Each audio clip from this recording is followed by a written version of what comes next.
intercooler's out. That intercooler's out of the way. I can continue. I've got to do this side. What I do is take an oversized drill bit and hit all these marks that I've hit here. And then I go ahead and start peeling it back.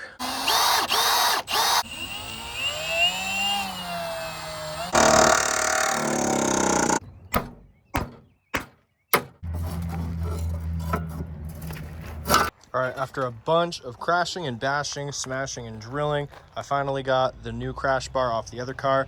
So I'm gonna go ahead and disconnect this radiator. That's what I'm working on now. Pull it out, and I'm gonna put it on top of a 2x4, and I'm gonna start hitting it with a rubber hammer to straighten it back out. All right, guys, this is what it looks like with everything ripped out. All right, let's get a before shot.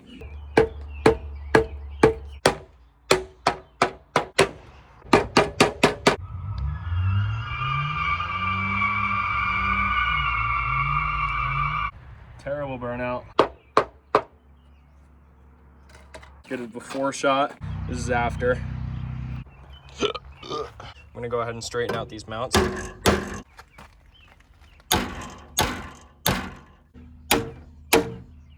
right, guys, so I just hit this. I know it's sparkly. The only rust reformer I had left was a sparkly one for grills, so I used that to help any spot that I accidentally scratched up trying to get the old crash bar off.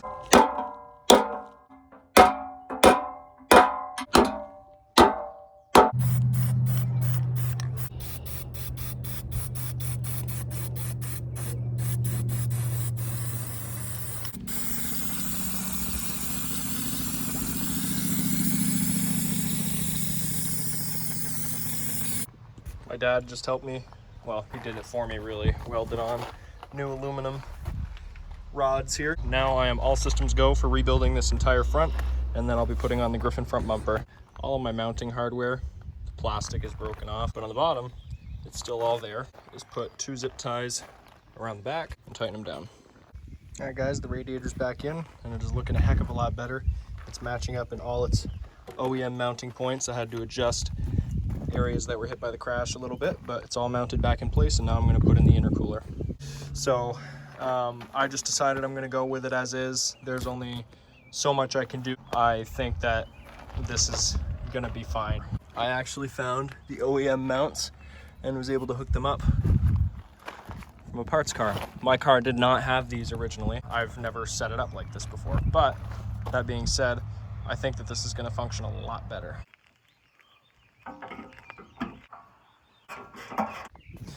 A lot of you guys may not know this about collision work, but as soon as the car is in an impact of any kind, all of the surrounding areas are affected, even places that weren't directly hit.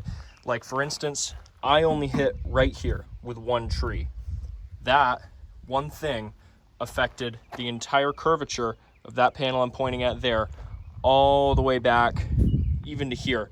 It can even affect the entire chassis of the vehicle as a whole. I couldn't even bolt up this at first. I had to keep hitting things with a hammer, straighten out things I didn't even know were flexed because of the crash that I was in.